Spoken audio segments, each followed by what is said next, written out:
El Ministerio Cetro de Dios presenta el mensaje de restauración y edificación a las naciones por el profeta José Ramírez.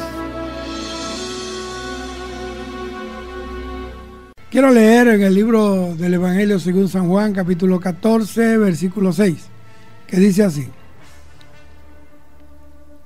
Jesús se le dijo: Yo soy el camino y la verdad y la vida. Nadie viene al Padre si no es por mí. Gloria a Dios, que el Señor añada bendición a su palabra que ya es bendita. El Señor dice: yo soy el camino y la verdad y la vida, y nadie viene al Padre si no es por mí. La obra de la redención fue planificada, fue planeada y fue efectuada por la Trinidad completa, trabajando en conjunto. Dios Padre, Dios Hijo y Dios Espíritu Santo. Dios Padre trae a las personas a la salvación. Nadie puede venir al Padre si no es por mí, dijo Jesús. Dios Padre no puede traer así por así si no se satisfacen las medidas del rescate. La salvación delante de Dios no es gratuita, es gratis para nosotros y tenía que ser un pago grande, porque si no hubiera sido así, no habría rescate, y quien pagó por ese rescate fue su Hijo. Estoy hablando de Jesucristo el Señor, el Cordero inmolado, el Cordero de Dios que quita el pecado del mundo. La Biblia dice que Él, como un cordero, fue llevado al matadero y que enmudeció, que no abrió su boca, y que el precio de nuestra paz vino sobre Él, el castigo. El Espíritu Santo no se predica a sí mismo, y desde hace casi 2000 años, óigame, todavía la gente lo tiene ignorado.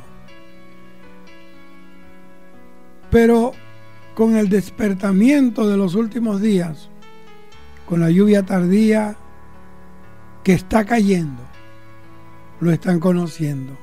Hay un movimiento muy fuerte cristiano, acompañado de una unción poderosa del Espíritu Santo. Y es que la tarea de Dios por medio del Espíritu Santo es poner en práctica la redención, porque Él es el ejecutor de la redención, Él es el amén de Dios.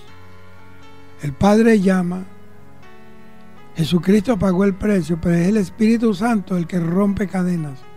Es el que te redarguye de pecado y el que te convence. Y tú vienes, es el que te contrita y te hace sentir el peso del pecado, cosa que sin Él es imposible que cualquier ser humano lo sienta. Cristo murió y resucitó, y ahora Él es quien está intercediendo. El Dios Padre está proveyendo medios y pone al Espíritu Santo en movimiento, quien sale alrededor de la tierra, alrededor del mundo entero, formando la iglesia. Ese es trabajo del Espíritu de Dios. Cuando el Espíritu Santo ejecuta las órdenes, hace que el hombre reconozca su condición de pecador. Lo acusa, no para destrucción, sino que lo redarguye de pecado, y después hace que esa persona se rinda y le dice: no te aflijas, que aquí está Jesucristo, Él te salvará, Él te ayudará. Es decir, que el Espíritu Santo es el que revela a la persona de Jesús, y Jesús nos revela al Padre, como lo dice la Biblia. De la misma forma que hay una Trinidad salvadora, hay una Trinidad diabólica que se pondrá en acción. Escuche bien, y está formada esa Trinidad por el diablo, el anticristo y el falso profeta, cuyo triste papel es montar la operación de error, esa operación de mentira. Por eso yo quiero hablar ahora mismo del falso profeta. He visto mucho movimiento a nivel mundial y en todas las religiones. ¿Y qué es un falso profeta? Bueno, aquel que habla, pero no es el Espíritu Santo, no es Dios el que está inspirando esa palabra. Entonces, así como hay una Trinidad de luz, una Trinidad divina, una Trinidad santa, Padre, Hijo, Espíritu Santo, también como Satanás es un imitador de la obra de Dios, también él instaló una Trinidad diabólica. El diablo, Satanás, como el Padre, el anticristo como el Hijo y el falso profeta como el Espíritu Santo. Esta operación, según segunda de Tesalonicenses 2, versículos 9 al 11, lo leo, porque el advenimiento de este inicuo es por obra de Satanás, con todo poder, señales y prodigios falsos, y con todo engaño de iniquidad para los que se pierden por cuanto no recibieron el amor de la verdad para ser salvos. Por eso Dios les enviará operación de engaño para que crean a la mentira, a fin de que sean condenados todos los que no creyeron a la verdad, sino que prefirieron la iniquidad. Esto es para los que rechazaron la operación verdadera, para los que rechazaron el verdadero mensaje, para que los que no creyeron a la verdad crean a la mentira y de esta forma se condenen. La tribulación que habla la palabra que Jesús habló y que hablaron los apóstoles es el periodo en que se montará a escala mundial, sobre todo el planeta Tierra, la operación de la iniquidad, la operación de error, y será para los que rechazaron la verdad, porque los que recibieron la verdad ya se han ido, no estarán aquí en la tierra, estarán en el cielo, porque es la iglesia de Cristo que ya fue arrebatada. El diablo estará operando a gran distancia, porque él no es omnipresente como lo es nuestro Dios. Entonces el diablo va a operar a distancia, a gran distancia, exactamente como Dios opera desde arriba para que venga Cristo y su Espíritu Santo y se manifiesten en la tierra y se manifieste su gloria. Asimismo operará el diablo para manifestar sus tinieblas en la tierra y que sean creídas esas tinieblas como la verdad de Dios. Y ya estamos en los tiempos de la imitación. He visto cómo están saliendo falsos cristos, falsos profetas, y engañando, si fuera posible, a los mismos escogidos, falsos profetas de religiones paganas, de sectas heréticas, y aún dentro de las congregaciones cristianas, en el movimiento cristiano, he visto falsos profetas. Eso no me dice otra cosa, sino que Cristo está a la puerta, que el rapto está a la puerta, o el arrebatamiento está a la puerta. No hay que descuidarse, hay que abrir los ojos, poner el corazón en Dios y estar alerta con las señales que se están cumpliendo en el mundo entero. Hay falsos profetas por todos lados, de todas las religiones. Están tratando de suplantar al Padre, otros al Hijo y otros como si fueran el Espíritu Santo. Por lo menos en Puerto Rico nació aquella secta llamada Mita, donde esa señora, la que fundó ese movimiento, ella dijo que ella era el Espíritu Santo. En Puerto Rico, un tal José Luis Miranda dijo que él era Jesucristo, hombre. Por ahí en Brasil, en Corea hay una mujer que dice que es la diosa madre, y usted, eso no debe sorprendernos, porque eso estaba escrito, que vendrán falsos cristos y falsos profetas y a muchos se engañarán.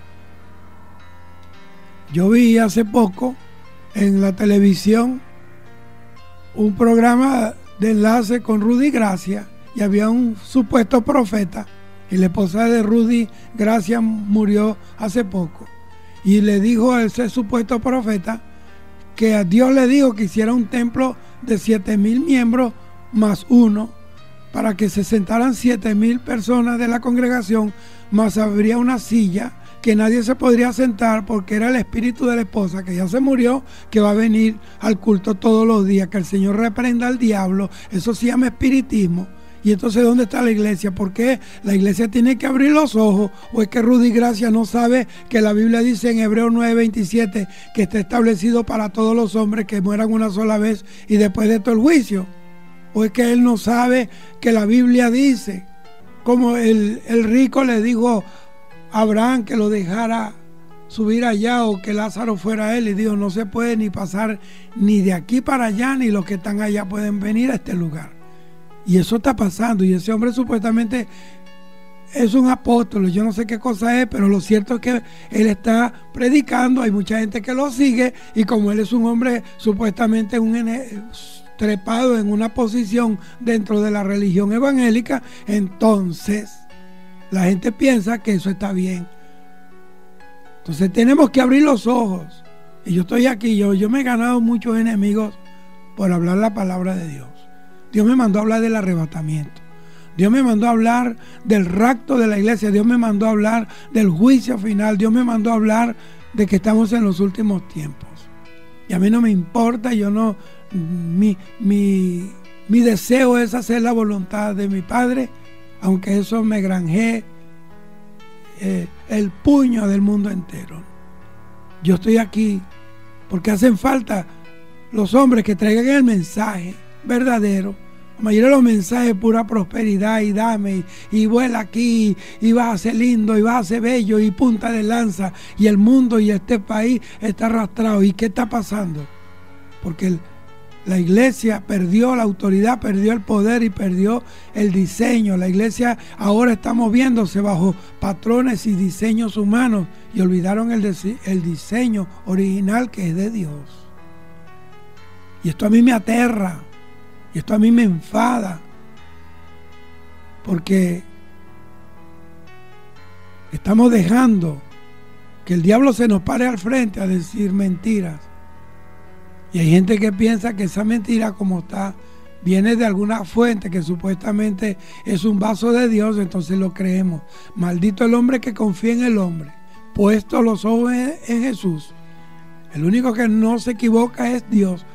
Por eso yo trato de ceñirme profunda y totalmente a la palabra, porque porque tenemos la profecía más firme, más segura que esta.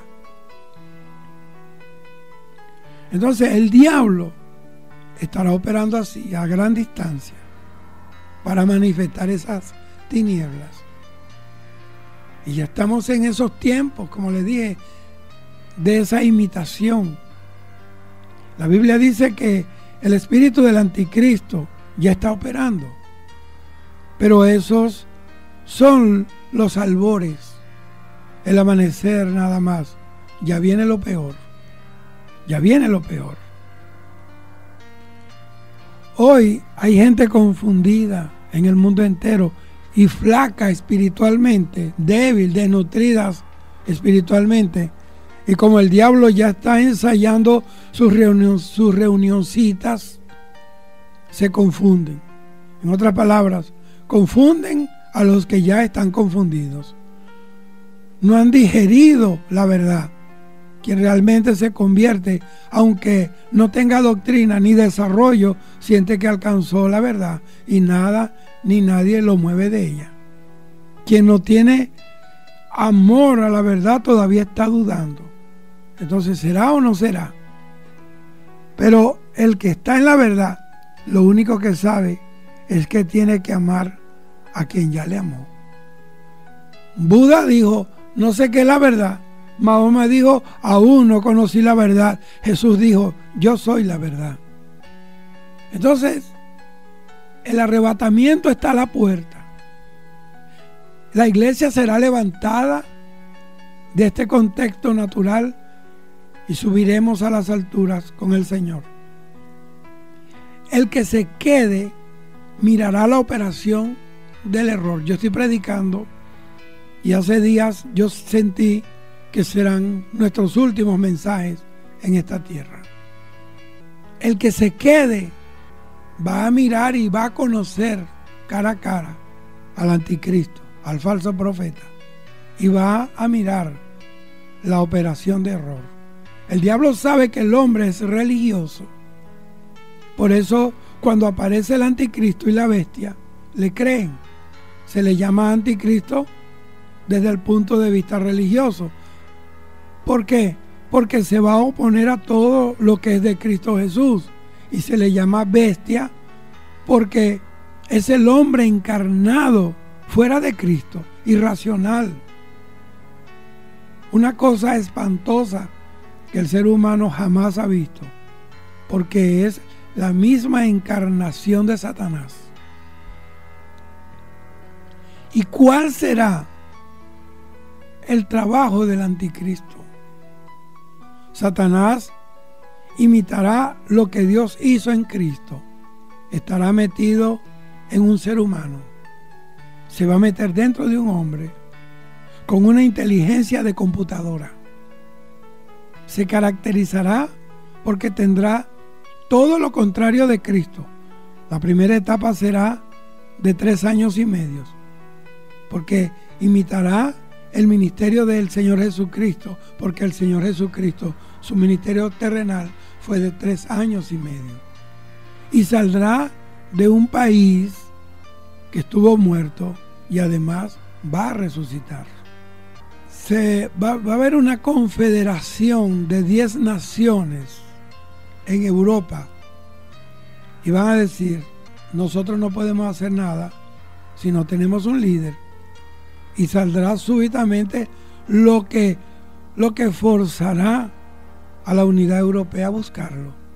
Inclusive ya uno de los líderes cuando en aquel tiempo se llamaba Estado Económico Europeo, dijo: el mundo está en caos, esto está imposible, necesitamos a un hombre que arregle esto, venga de Dios o venga del diablo, lo estamos esperando, y por ahí le viene. Lo que sucedió en el Medio Oriente entre Irak e Irán no es la tercera guerra mundial. Después de esta guerrita, porque fue una pequeña guerra, vendrá la verdadera, y el único personaje que arreglará el asunto es el anticristo. Óigame, eso está declarado, está decretado por Dios que así será. Algunos piensan que este personaje imitará también la resurrección del Señor y empezará a ministrar en los 3 años y medio con pactos. Porque Jesús dijo: aquí la sangre del nuevo pacto. Dios es un Dios de pacto. La tribulación, el periodo de 7 años después que la iglesia se vaya, yo lo llamo la tribulación, los primeros 3 años y medio. Caerán los juicios de Dios, pero no será lo más grave, sino los últimos 3 años y medio, cuando Satanás se quite la máscara, vendrá la persecución a los judíos y a los creyentes en Jesucristo, y yo lo llamo la gran tribulación, esos últimos 3 años y medio. Ahora, ¿por qué con pactos va a subir el anticristo? Porque el ministerio del Señor fue de paz, y Él lo va a estar imitando. Él va a engañar a las naciones, les va a ofrecer control, paz, armonía, abundancia. Se va a acabar la escasez, la miseria, tú sabes, porque Satanás siempre ofrece estas cosas para que la gente le siga. Se lo ofreció a Jesús, riquezas, le ofreció comodidad, le ofreció pan, porque esa es una de las necesidades del hombre, la comida. La gente por la comida vende el alma al diablo. La gente por la fama le vende el alma al diablo. Mujeres por una posición venden el cuerpo, venden su dignidad. Hombres igual. Yo oí una historia, la leí, de un hombre famoso en Hollywood, que él, para poder llegar donde están, tuvo que acostarse con homosexuales magnates del cine. Eso todo el mundo sabe que es así. Entonces, en el periodo de paz, Israel vivirá en medio de las naciones sin armas, porque viene ese tiempo de paz. Nadie va a lograr paz en el Medio Oriente. El único que va a lograr la paz será el anticristo. Y es para poder entrar y que Israel lo acepte y granjearse la simpatía de ese pueblo estrecho como Israel. Entonces, la única manera que Israel pueda vivir en medio de las naciones sin armas, en un desarme, pues Europa lo estará protegiendo, óigame bien, y la nación del norte protegerá a los Emiratos Árabes. ¿Qué sucederá después de esto? Una buena pregunta. Yo estuve meditando este tema hace días, viendo al Papa Francisco, lo de Donald Trump, Israel, Jerusalén, la capital de Israel. Esto trajo un sentimiento agridulce, dulce para los que aman a Israel y agrio para los que lo aborrecen. Pero es un cumplimiento de la palabra. En Primera de Reyes, capítulo 8, versículo 42, 41, 42, 43 y el versículo 60. Es que tiene que cumplirse la palabra. Ahora, ¿cómo sucederá o qué sucederá después de esto? Oiga bien, como el anticristo es muy astuto, acuérdese en Génesis que la serpiente era astuta más que todos los animales que Dios había creado. Él se dará cuenta que el hombre es religioso y le va a inventar una religión. Y él consigue a uno que los engañe y entonces surge el otro personaje del que yo quiero hablar hoy. El primero se oculta. La religión entonces domina y estas son todas las religiones falsas unidas, lo que conocemos como el ecumenismo. El ecumenismo es el aglutinamiento de todas las religiones juntas. Porque dice, bueno, cada religión tiene un poquitito de Dios. Bueno, y si juntamos a todas las religiones con un poquitito de Dios en un solo grupo, entonces vamos a tener la iglesia perfecta. Y lo que me duele a mí es que yo veo evangélicos metidos, líderes evangélicos metidos en reuniones ecuménicas, cantantes cristianos en festivales ecuménicos. Que el Señor reprenda al diablo. Entonces, ¿quién está formando la iglesia verdadera? El Espíritu Santo. Quien dice la Biblia que todos los días añadía a la iglesia lo que ven de ser salvos. Es Él el que está encargado de formar el cuerpo de Cristo en la tierra, que es la iglesia. Entonces, si el Espíritu Santo es el que forma la iglesia verdadera, ¿quién rayos entonces es el que formará la iglesia falsa? Porque ¿de dónde salen los billetes falsos de un billete verdadero? Y entonces, ¿quién va a formar esa iglesia falsa? Déjeme decirle, el falso profeta. Él cuidará de que se parezca a la verdadera. Va a imitar los dones y tendrá reuniones, fervientes, ardorosas. A la mitad del periodo de la operación de error en la gran tribulación, se unirá el mundo religioso y el mundo político. Por eso la religión y la política no pueden unirse. La fe en Dios y la política son irreconciliables. Cuando esté la iglesia única y el gobierno mundial, yo estoy hablando de la iglesia única, estoy hablando de la iglesia ecuménica, esa iglesia que formará el falso profeta, y el gobierno mundial, y haya paz por todos lados, dice la Biblia en Apocalipsis capítulo 16, versículo 13, yo sé lo que estoy hablando. Dice que saldrá del dragón y de la boca de la bestia y de la boca del falso profeta 3 espíritus inmundos a manera de rana para unir a los reyes de la tierra en todo el mundo para reunirlos a la batalla de aquel gran día del Dios Todopoderoso. Entonces el anticristo se quita la careta, se quita la máscara de pacificador y debajo de ella sale su verdadera naturaleza, sale la bestia. Y empezará a destruir a todos los que había reunido en esa falsa religión. Ese es el periodo del que la Biblia habla, de los manojos de cizañas. Oye, de los manojos de cizaña que son atados para ser quemados. Mateo 13:30 dice: y al tiempo de la siega, yo diré a los segadores: recoged primero la cizaña y atadla en manojos para quemarla. El anticristo, proclamado ahí como Dios, él va a proclamar que no hay Dios, que Él es el único Dios. Y cuando se terminen los 3 años y medio de supuesta paz, habrá entonces otros 3 años y medio de guerra, de persecución y de una muerte inminente. Zacarías capítulo 12, versículo 3. Y en aquel día yo pondré a Jerusalén por piedra pesada a todos los pueblos. Todos los que se la cargaren serán despedazados. Bien que todas las naciones de la tierra se juntarán contra ella. Está hablando de que las naciones vendrán contra Israel.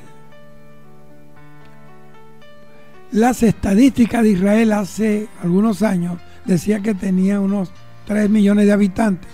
Entonces, ¿cómo creemos que pondrá en jaque a todas las naciones de la tierra si son tan pocos habitantes?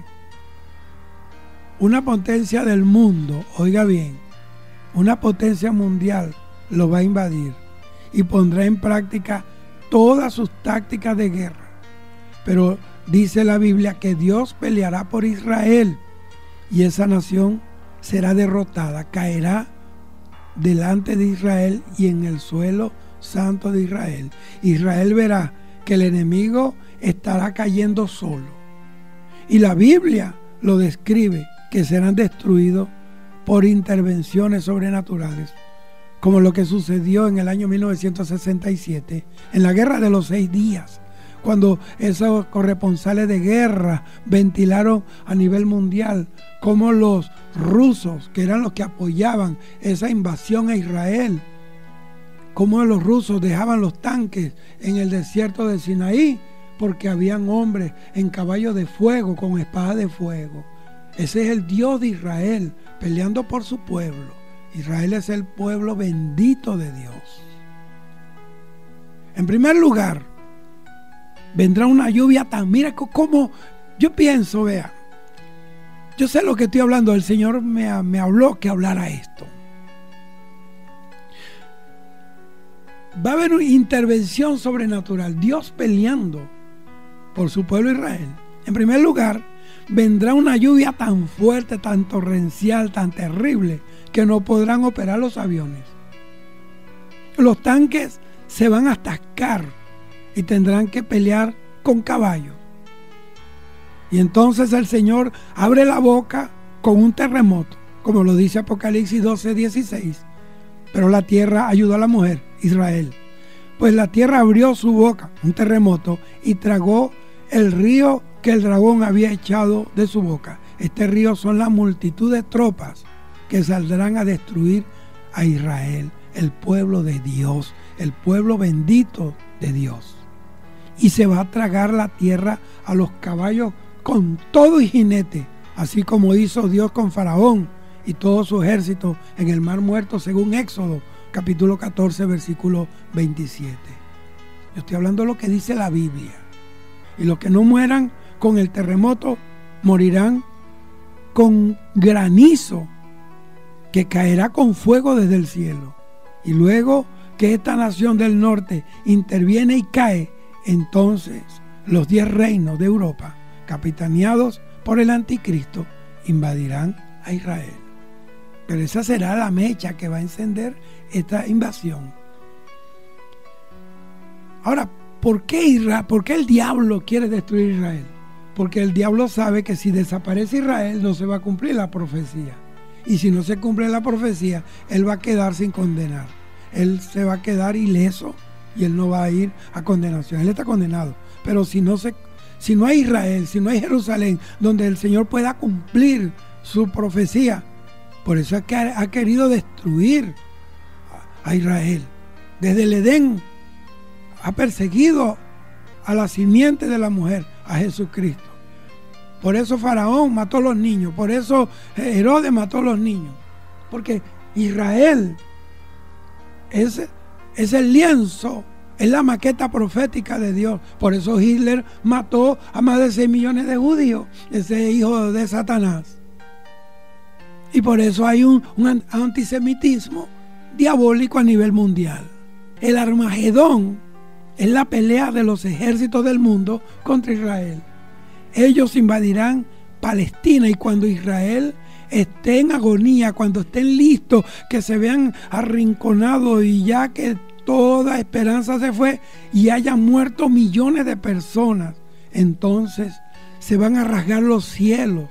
El Señor vendrá y dirán, como dice Zacarías 13:6, ¿quién es este que viene con sus vestiduras salpicadas de sangre? ¿Qué heridas son estas en tus manos? Él responderá, con ellas fue herida en casa de mis amigos. Está hablando de Jesús. Y sus amigos fue Israel. Es el Rey de Reyes y el Señor de Señores que aparecerá. Él descenderá y se va a poner sobre el monte de los olivos según Zacarías capítulo 14 versículo 4. Y dice que el monte se partirá en dos y entra en Jerusalén. En el mismo momento, oiga bien, y espero que usted no se quede aquí, porque lo que estoy hablando, lo estoy hablando bajo la unción profética. Y exactamente en el momento que Jesús ponga sus pies sobre el monte de los olivos, como dice Zacarías 14:4, Él va a entrar en Jerusalén exactamente en el mismo momento que el anticristo está metiendo la abominación desoladora del lugar santo. La profecía acerca del fin de los tiempos se ha cumplido ya en un 90%. Y los que saben de profecía y de escatología, los que no se la pasan es viendo comiquitas y metido en internet y viendo basura, que se preocupan porque saben que estamos en los tiempos finales. Si se cumplió ya el 90% de la profecía del fin de los tiempos, ¿qué razón hay para que el otro restante porcentaje no se cumpla? La Trinidad diabólica completará la operación de error. Dice 2 de Tesalonicenses capítulo 2 versículo 7 al 10, dice: porque ya está en acción el misterio de la iniquidad, solo que hay quien al presente lo detiene, hasta que él a su vez se ha quitado de en medio, y entonces se manifestará aquel inicuo a quien el Señor Jesús matará con el espíritu de su boca y destruirá con el resplandor de su venida.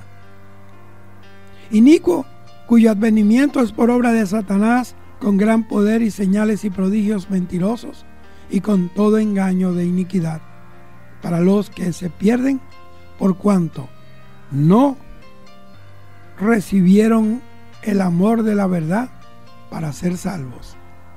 Por esto, Dios les enviará operación de engaño para que crean a la mentira, a fin de que sean condenados todos los que no creyeron a la verdad, sino que prefirieron el pecado, la iniquidad, la maldad y la basura de este mundo. Entonces, si viene el falso profeta, ¿a qué viene? Si viene el carpintero a trabajar con madera, si viene el electricista es a trabajar con el sistema eléctrico. Entonces, si el falso profeta viene, si viene el falso profeta a la tierra, ¿a qué viene? ¿Cuál es su trabajo? La Biblia lo anuncia, que en los tiempos del fin se levantará un hombre cuyo objetivo será eliminar todo lo que tenga que ver con Cristo Jesús. y a ese hombre se le llamará el anticristo. De su actitud anticristiana es de donde deriva su nombre, anticristo. Entonces la Biblia claramente nos dice que este gobernante tendrá un colaborador cercano, así como es un imitador, así como Jesús. El colaborador del ministerio de Jesús fue Juan el Bautista. Fue el que preparó el corazón del pueblo de Israel, el que hizo volver el corazón de los padres a los hijos y de los hijos a los padres, a la prudencia de los justos. Fue él el que hacía hervir los corazones de pasión y confesaban sus pecados y eran bautizados. ¿Para qué? Para preparar un pueblo bien dispuesto para la venida del Señor. Asimismo, será el anticristo. Tendrá un colaborador cercano y se llama el falso profeta. El falso profeta, como lo dice su nombre, este señor será un religioso, porque es un profeta, tiene que ver con religión, cuya agenda será apoyar las medidas políticas del anticristo, usando la religión como un apoyo principal. A la gente le pueden meter la espada del infierno, pero si dicen que viene de Dios. La gente piensa que, por ejemplo, lea Connie Méndez, la metafísica, pero como ella habla mucho de la Biblia, ¿y de dónde cree usted que vino el diablo? El diablo vino del cielo, y él conoce la Biblia, más que tú y que yo, solo que no la puede aplicar, porque para eso hay que tener un alma sedienta de Dios. Bendito sea el Señor. Existen varias religiones principales en el mundo. ¿Cómo diferenciarlas si hay tantas religiones? Ciertamente, desde la perspectiva cristiana, lo que nos hace a nosotros cristianos es nuestra adherencia a Cristo, nuestro amor a Jesucristo y nuestra adherencia a Cristo como Salvador, como Señor y dueño de nuestras vidas. Perdonador, intercesor, redentor, nuestro sumo sacerdote que intercede por nosotros día y noche. Y finalmente, Él es el Señor de nuestras vidas. Esto es lo que nos hace a nosotros ser cristianos. Pero como habíamos expresado anteriormente, existen muchas otras religiones principales en el mundo. Tienen estas religiones a Cristo como su Salvador, como perdonador, como su Señor, como su piedra angular. Pues no. Los budistas ni siquiera incorporan la necesidad de un Salvador. Los hindúes tampoco necesitan un Salvador, ya que a través del seguimiento del proceso natural de la reencarnación, la persona finalmente obtendrá la paz y el desarrollo idílico tan buscado y anhelado por tantos millones de seguidores de esa religión, lo que llaman el nirvana, que es el máximo nivel de perfección a través de reencarnaciones. Por eso ese grupo llamado nirvana, la gente no sabe ni lo que están oyendo, y el tipo ha sido un tiro en la cara con una escopeta. Por otro lado, tenemos la religión judaica o el judaísmo. Esta religión tiene a Jehová, el mismo Dios de los cristianos. Sin embargo, la diferencia primordial yace en el hecho de que los judíos no consideran ni reconocen a Jesucristo como Dios encarnado, como el Verbo hecho carne, como Emmanuel, Dios con nosotros. Ellos rechazaron, nosotros lo recibimos. A los suyos vino, los suyos que el Calvario. Y los suyos, ¿quiénes son los suyos? Los judíos, los israelitas. No lo recibieron, más nosotros, los que le recibimos, nos dio poder de ser llamados hijos de Dios. Entonces, los israelitas, los judíos, ellos esperan que un Mesías enviado por Dios venga y los libere del asedio islámico, de las persecuciones del mundo, del asedio satánico. Pero ellos todavía no identifican a Jesús de Nazaret con ese esperado Mesías. Pero pronto lo harán. Téngalo por seguro. Pronto reconocerán a Jesús como el Rey de Reyes, Señor de Señores, como el Mesías que ellos un día estuvieron esperando. Estuvo con ellos, le pasó por el frente, no lo reconocieron. Ellos reconocerán en ese día de angustia a Jesús de Nazaret como el verdadero Mesías, enviado por Dios, pero que ellos negaron, rechazaron y entregaron a la muerte en la cruz. Ellos prefirieron un ladrón antes que Jesús. Finalmente tenemos a los islámicos. Esta religión es un asunto totalmente diferente a todas las otras religiones mencionadas anteriormente. Decimos esto porque los islámicos sí creen, oiga bien, los islámicos sí creen que Jesús es superior a todas las demás personas, a todos los humanos nacidos y por nacer, con la excepción de Mahoma, quien, al igual que Jesús, no es más que un profeta de Alá. Aún más, para los musulmanes, comparar a Jesús con Dios